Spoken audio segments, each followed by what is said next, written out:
For decades, Johnny Carson was the undisputed king of late-night TV, a sharp, charming presence who seemed to have it all.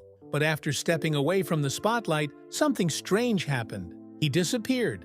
No interviews, no public appearances, just silence. Join us as we uncover the quiet mystery behind Johnny Carson's final years and why one of television's biggest stars chose to walk away from it all.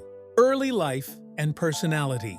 Johnny Carson was born on October 23, 1925 in Corning, Iowa, a small town in the American Midwest. He was the second of 3 children born to Homer and Ruth Carson.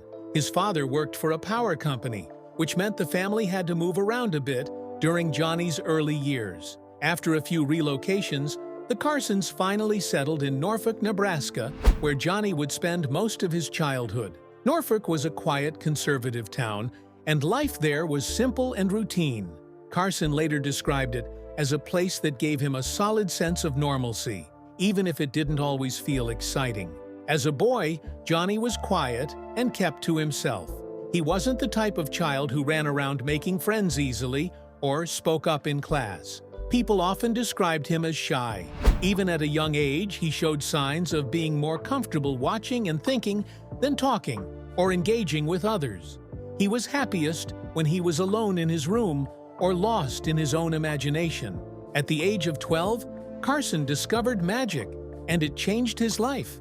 He checked out a book from the local library called The Golden Book of Magic, and it immediately captured his attention. Magic gave him a sense of control and wonder. It was something he could practice alone and perfect. Soon, he began performing for family and neighbors under the name The Great Carsoni. It was during these early performances that Carson found a way to connect with people on his own terms. While he still wasn't very outgoing in everyday life, being on a small stage allowed him to speak, to entertain, and to be someone else, even if just for a few minutes. Magic helped Carson develop 2 important parts of his personality: performance and distance. On stage, he was confident, funny, and engaging. Off stage, he remained reserved and private. This pattern would follow him for the rest of his life. Many people later said that Carson had 2 sides: the charming entertainer millions watched on television, and the quiet, emotionally guarded man few people really knew. During World War II, Carson joined the U.S. Navy at just 17 years old. He served as an ensign aboard the USS Pennsylvania and was stationed in the Pacific. Though he didn't see combat, his time in the military gave him structure and discipline. He also developed an ability to stay calm under pressure, something that would later become one of his trademarks on The Tonight Show. Carson sometimes performed magic tricks for his fellow sailors, once again using performance as a safe way to interact with others. Even in uniform, he was more comfortable entertaining than opening up emotionally. After the war, Carson went to the University of Nebraska-Lincoln. He originally studied journalism, but eventually switched to speech and drama. While in college, he hosted a radio program and began doing comedy routines. This experience gave him his first taste of broadcasting. He graduated in 1949 and was ready to begin his career in radio and television. Though he still kept a personal distance from others, he had found his calling: entertaining people from behind a microphone or a camera.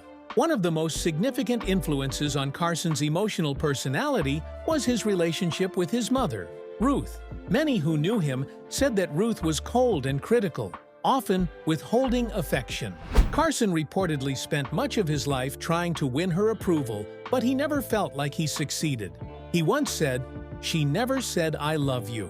This lack of warmth at home likely contributed to his difficulty expressing emotions later in life. He learned early on to keep his feelings to himself and to avoid emotional conversations. This emotional wall became a part of who he was, both personally and professionally.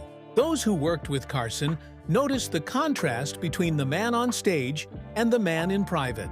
On television, he was witty, warm, and quick to laugh.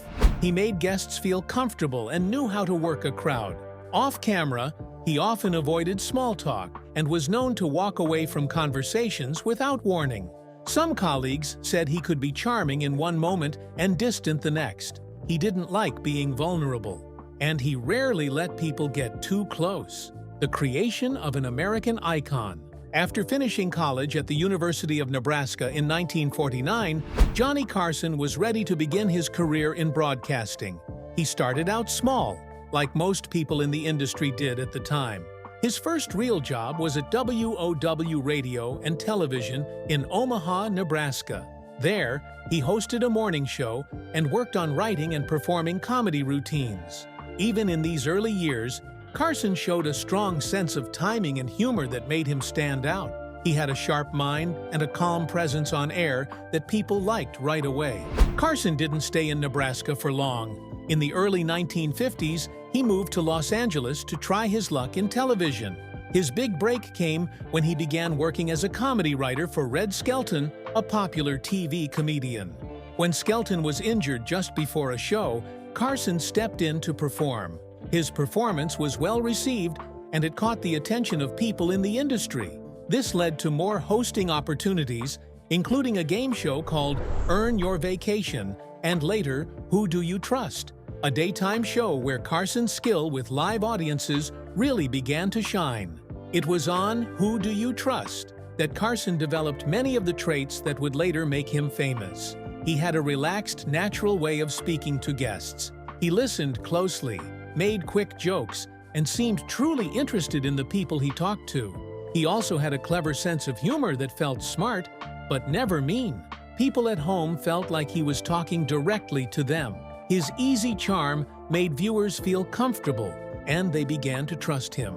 Carson's rise to national fame happened when NBC needed a new host for The Tonight Show in 1962. The show had already been running for years with other hosts, but NBC wanted someone fresh who could keep viewers engaged night after night. Johnny Carson was the perfect choice. He officially took over the show on October 1st, 1962, and he would remain its host for the next 30 years. From the start, Carson brought a new energy to late-night television. He opened each show with a monologue full of timely jokes, poking fun at news, celebrities, and himself. His delivery was smooth, and his timing was perfect. He could take a weak joke and still get a laugh just by pausing at the right moment or flashing a knowing smile. When a joke didn't land, he would often make fun of it, which made audiences like him even more. He wasn't afraid to admit when something didn't work, and that honesty made him feel real. Behind the scenes, though, Carson was very different from the friendly host people saw on TV. He was known to be very private and tightly controlled his show. He was a perfectionist and expected the same from those who worked with him. He didn't like surprises and preferred that everything run smoothly and on schedule. He approved nearly every script, joke, and segment. While many respected his professionalism, others found it hard to get close to him. He kept a clear line between his public life and his private one. Even people who worked with Carson for years often said they didn't really know him. He was polite, but distant, friendly, but not open.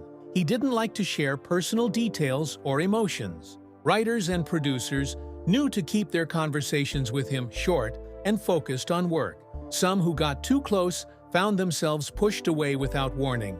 Carson valued loyalty and privacy, and he didn't forgive easily when he felt betrayed. Carson continued hosting The Tonight Show until his retirement in 1992.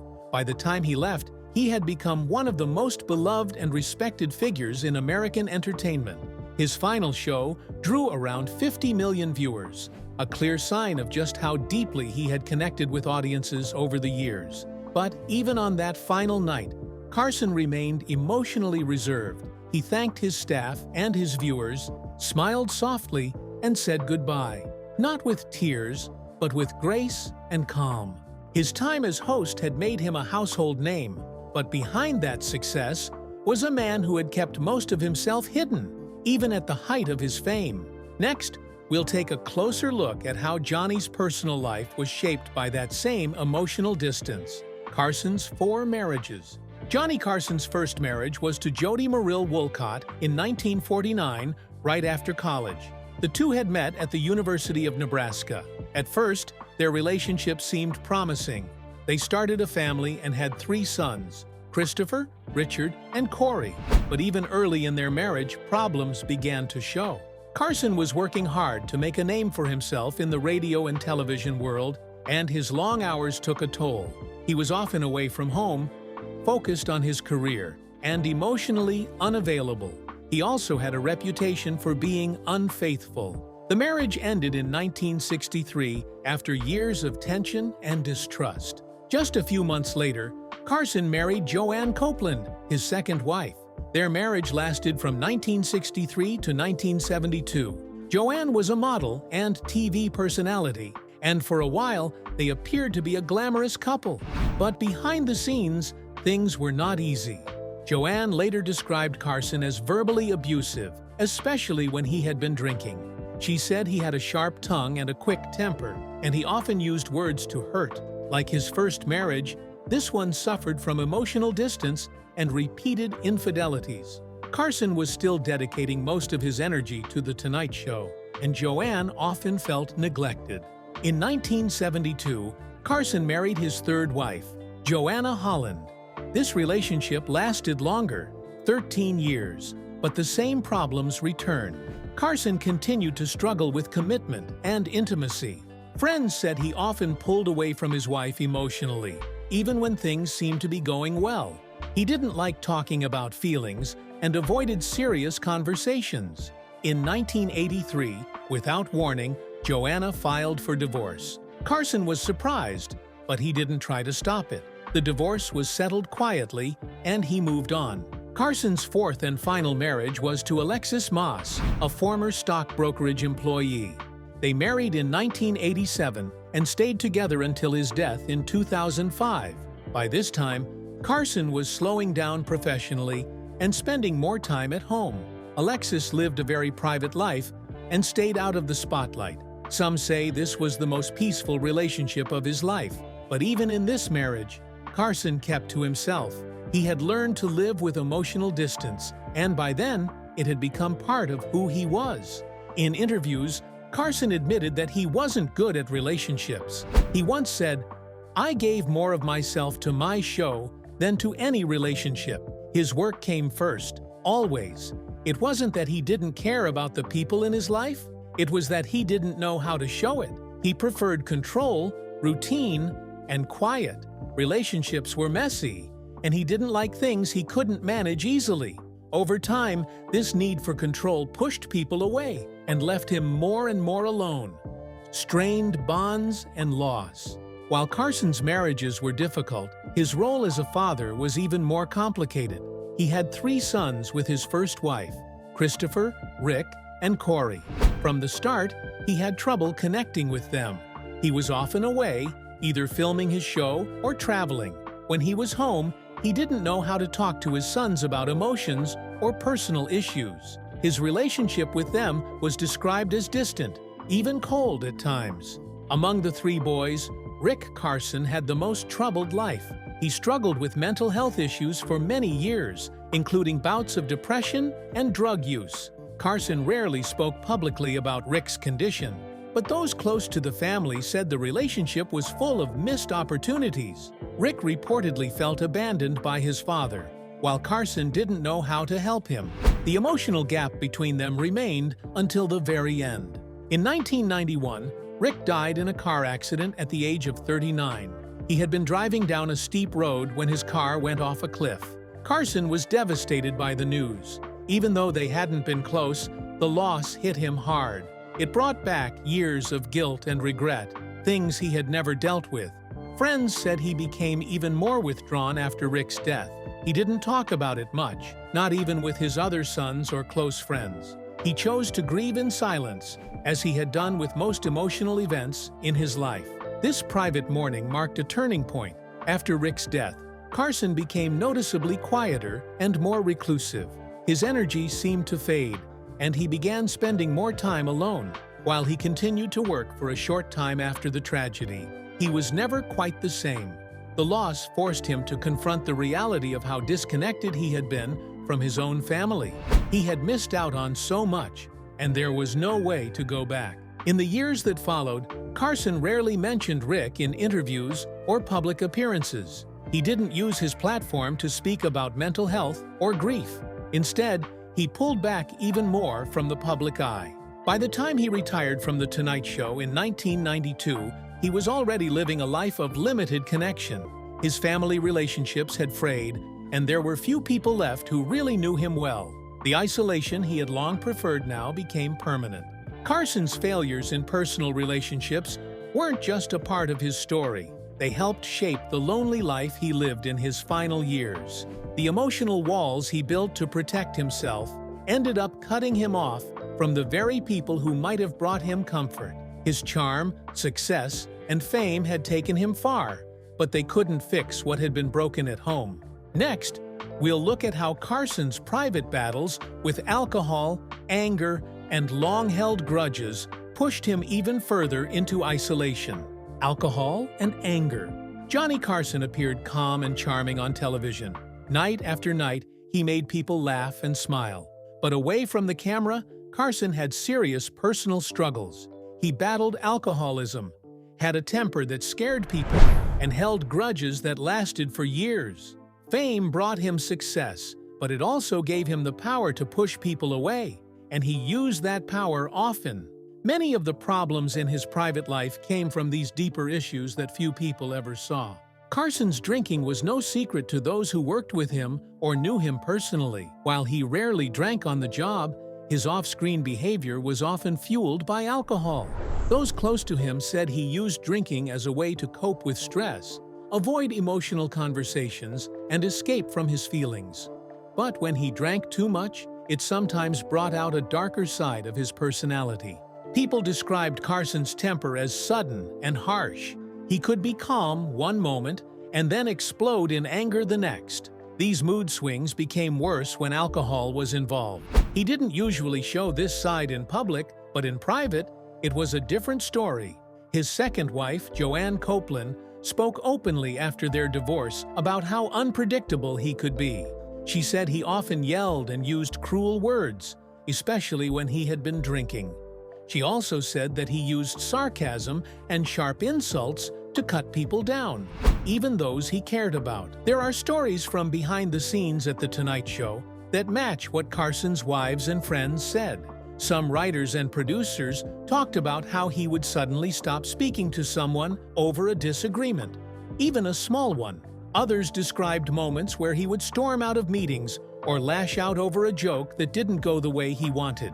One well-known story involves Carson punching a wall in a hotel during an argument, showing just how intense his anger could become. Carson was also known to get quiet when he was upset. Instead of talking about his feelings, he often withdrew completely. This was his way of dealing with conflict. He didn't like emotional conversations and didn't know how to process things openly. So when something bothered him deeply, especially if it felt like a personal betrayal, he would shut down. This silence could last for days, months, or even years. His drinking, emotional distance, and short temper made it hard to build strong friendships or keep romantic relationships healthy. People in his life often felt like they were walking on eggshells, unsure of how he would react. Even when he wasn't angry, he could be cold and distant, making those around him feel small or unimportant. Over time, more and more people found themselves pushed out of his life. Carson never sought public help for these issues. He didn't talk about them in interviews and rarely admitted to having problems. He preferred to keep up his polished image. But for those who really knew him, it was clear that these private battles caused him a lot of pain and made it difficult for him to be truly close to anyone. Grudges that never healed. One of the clearest signs of Carson's emotional struggles was his tendency to hold grudges. If someone disappointed him or crossed a line, he often cut them out of his life completely. He didn't offer second chances. Even if the disagreement was small, Carson would end the relationship and never look back. This pattern happened with friends, co-workers, and even celebrities who had once been close to him. Perhaps the most famous example is his falling out with Joan Rivers. Rivers had been a frequent guest host on The Tonight Show, and often spoke about how much she admired Carson. She considered him a mentor and credited him with helping her rise in her career. But in 1986, Rivers accepted a job to host her own late-night show on the new Fox network. She didn't tell Carson in advance. When he found out, he felt betrayed. To him, it was a matter of loyalty. He expected Rivers to speak with him first. Carson was deeply hurt, and he never forgave her. After the split, he refused to take her calls. He never invited her back on The Tonight Show, and he didn't speak to her again for the rest of his life. Even after Rivers' husband died and she publicly asked for peace, Carson stayed silent. His refusal to reconcile showed just how deeply he could hold a grudge, even with someone who once meant a great deal to him. Another example was his feud with singer Wayne Newton. During a monologue, Carson made jokes that Newton believed questioned his masculinity. Newton didn't take it lightly. He showed up at Carson's office and confronted him. Some reports say Newton even threatened him. After that day, the two men never spoke again. Carson never apologized or tried to repair the relationship. Carson also reportedly blacklisted people from his show. One was Family Feud host Richard Dawson. After a disagreement, Carson made it clear that Dawson was no longer welcome. There were no public statements or official reasons given. That was Carson's style. He cut people off quietly but completely. Once he made up his mind, that was the end of the road. These stories are just a few examples of how Carson's inability to forgive made his world smaller over time. As the years went on, more and more people disappeared from his life. Some left on their own, tired of walking on eggshells. Others were pushed out by Carson himself. Either way, the result was the same: fewer friends, fewer connections, and more isolation. This emotional isolation took a toll. By never resolving these conflicts, Carson carried the weight of them for years. He might not have spoken about them, but those around him could see the sadness behind his silence. He often acted like he didn't care, but deep down, there were signs that he did. His unwillingness to forgive left him with open wounds that never had a chance to heal. In his final years, Carson rarely mentioned these feuds. He chose to keep the past buried, but the damage had already been done. The people he once laughed with, worked with, and trusted were no longer part of his life. Fame had given him everything he once wanted, but it had also given him the means to keep everyone at a distance. The Great Disappearance. When Johnny Carson retired from The Tonight Show in May 1992, he didn't just step away from television. He stepped away from the world. Most celebrities retire, but still give interviews, show up at public events, or take on new projects. Carson did none of that. He made it clear that his time in the spotlight was over. For someone who had been a nightly presence in millions of homes for 30 years, the silence that followed was almost shocking. Carson's retirement was not just the end of a job, it was the closing of a chapter in his life that he didn't want to revisit. He turned down every request for interviews, tributes, and talk shows. Even when television networks honored him with award ceremonies and retrospectives, Carson refused to take part. He declined to appear on stage, give a speech, or even record a message. It was as if he had disappeared overnight. Many people didn't believe his retirement would be permanent at first. They thought he might come back with a special or guest appearance, but he never did. As time went on, it became clear. Carson meant it when he said goodbye. After retiring, Carson lived quietly in Malibu, California, in a home with a beautiful view of the Pacific Ocean. He stayed out of the public eye almost entirely. The only times people saw him were during rare trips out on his boat or quick errands around town. There were no paparazzi photos of him at big parties or red carpet events because he didn't go to any. He had no interest in being famous anymore. Johnny Carson died on January 23, 2005, at the age of 79. The cause was complications from emphysema, a lung condition often linked to smoking. Carson had smoked for decades, both on and off the air. Though he had quit later in life, the damage had already been done. His death made headlines around the world, but the details were kept private. There was no public funeral, no memorial service, and no major gathering of celebrities to honor him. His family released a short statement confirming his passing, and that was it. Carson had planned it this way. He didn't want a big send-off or public display. He had spent his final years in private, and he wanted to leave the world in the same way. Many of Carson's friends and colleagues were saddened by how little they knew about his final years. Some found out about his death from the news. Others had already lost contact with him and hadn't spoken to him in years. While many celebrities are remembered with tributes, performances, and fanfare, Carson's farewell was quiet, just as he had lived his last chapter. But even though he chose silence, the world did not forget him. After his death, comedians, television hosts, and actors spoke about how much Carson meant to them. David Letterman, Jay Leno, Conan O'Brien, and many others described him as the greatest late-night host of all time. They praised his timing, his intelligence, and the way he made people feel at ease. Letterman, in particular, was emotional when speaking about Carson, who had been both a hero and a private supporter. One surprising detail that came out after Carson's death was that he had continued to write jokes during his retirement. Some of those jokes were passed along to David Letterman, who used them in his opening monologues. Carson never took credit or told the public he was doing this. It was a private gift from one performer to another. It also showed that even in retirement, Carson never lost his love for comedy. Another story that only came to light after his passing was that Carson had made generous donations to various charities. He didn't talk about it, and most of the donations were anonymous. This quiet generosity gave people a glimpse into his values and the kind of person he was when the cameras were off. He didn't want recognition. He just wanted to help in his own way. In the end, Johnny Carson remained a mystery. If you found this story interesting, give us a like and subscribe for more videos like this.